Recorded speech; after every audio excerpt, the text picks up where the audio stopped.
Hi there, welcome back to another work in progress video on the Contemptor Dreadnought. Not much happened till the last video, just some details, detail work. I painted these smokestacks, chimneys, whatever, exhaust pipes in rusty tones. I used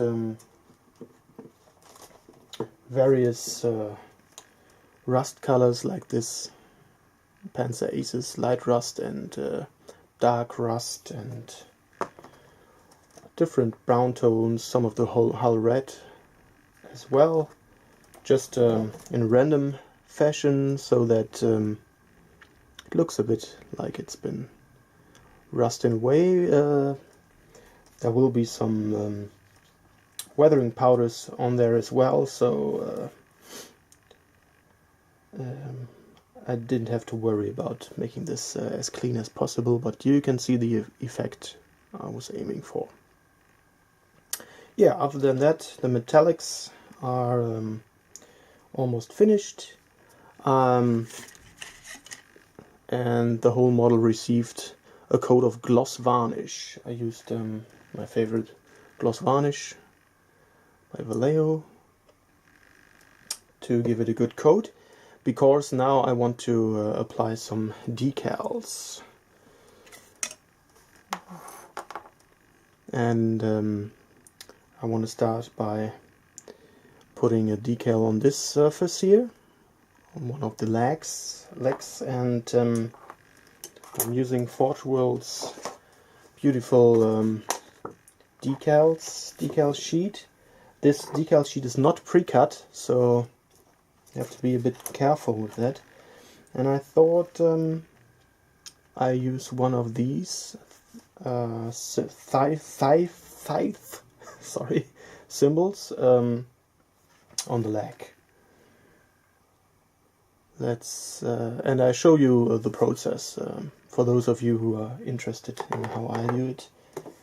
I use the decal medium and decal fix, also by Vallejo. Yeah, and I go through the whole process with you.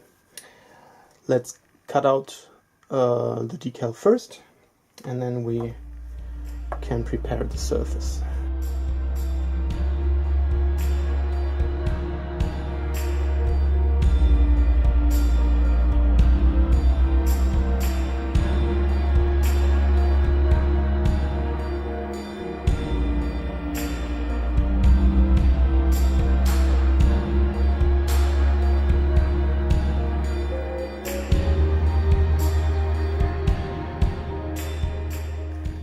Okay, so this is pre-cut now. As you can see, I tried to score away some of this adhesive layer that and also scored along the lines, only leaving a small lip or a small edge around the decal itself.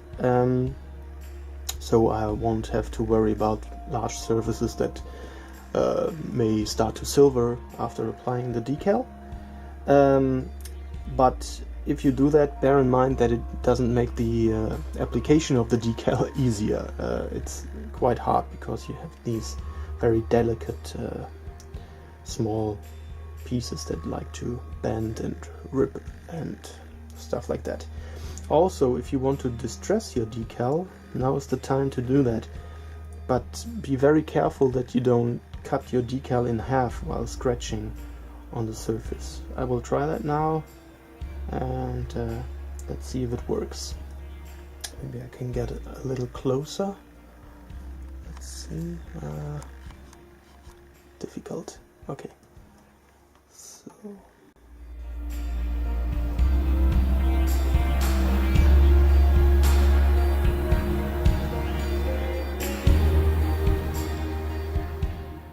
So let's apply that to the model.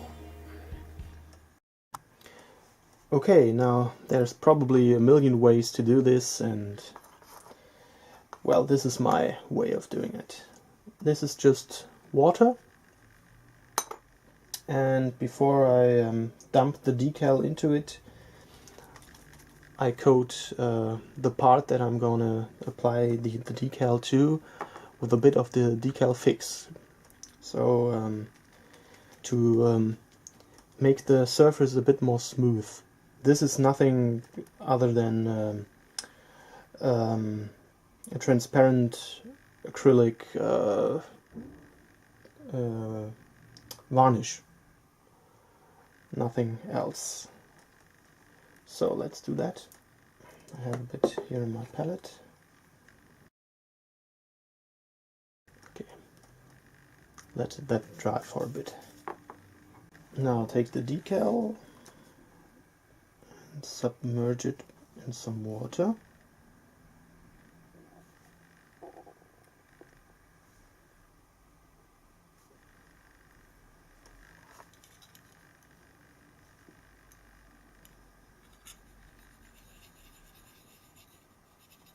If you have decals as good as the Forgeworld ones, this should be enough. Give it some time to soak in.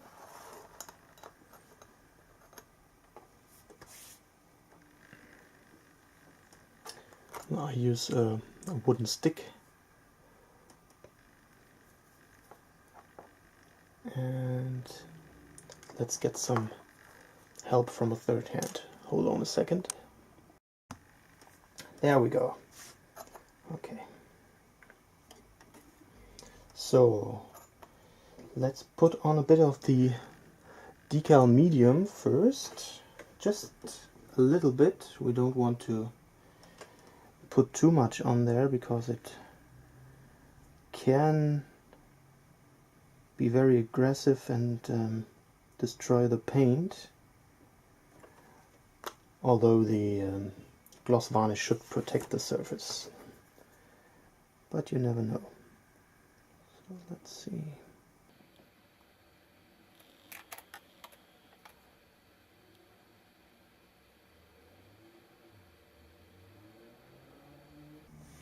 Oh, that wasn't too hard.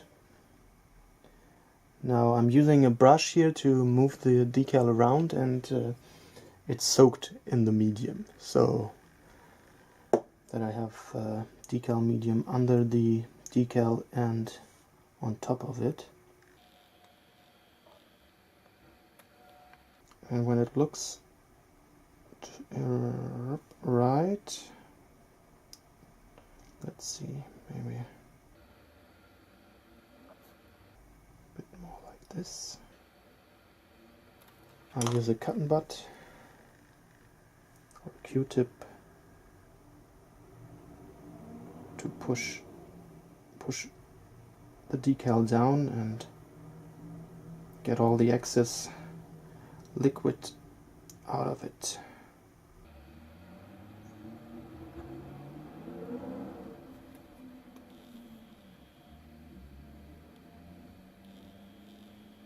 Okay, and that should do it for now. I'll leave that to dry, and if I notice some of the that there is a lip from the adhesive, from the decal adhesive,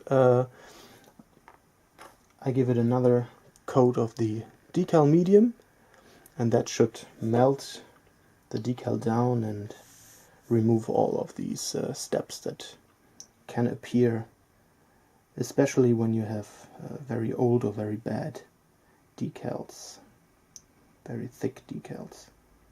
Okay, so that's the first step finished.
Okay, let's take a look at the finished decals.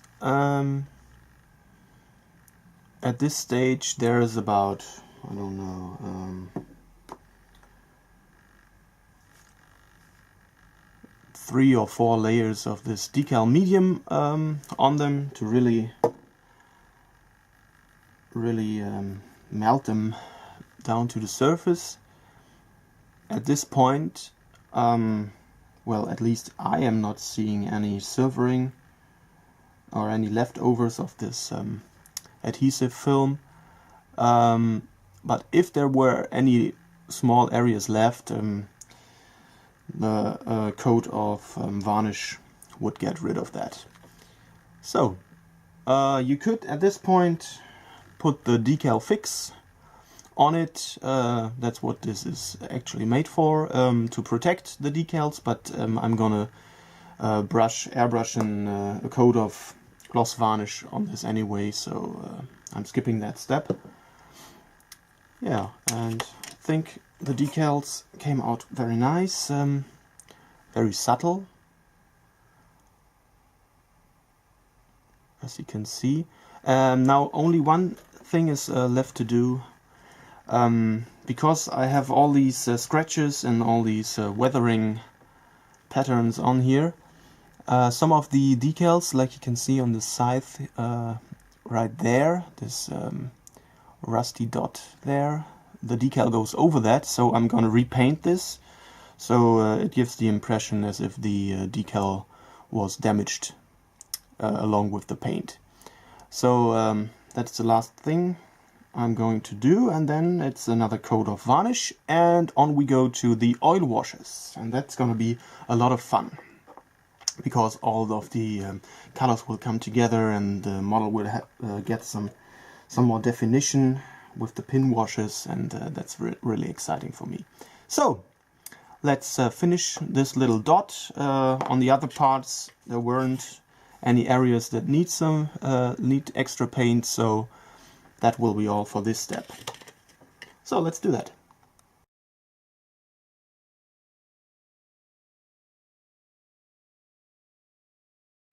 Okay, that took several layers. I smeared it a bit. That's alright, because it's gonna be rusty and grimy and smeary anyway. Smeary, nice word. Yeah, and that concludes my look at decal application, the way I do it at least. Not a lot of decals on this guy, but I figured he's quite impressive as he is, and there's also stuff already molded on there, so he doesn't need that many decals. And yeah, now let's get on to washes. See you on the next one, guys and gals. Cheers!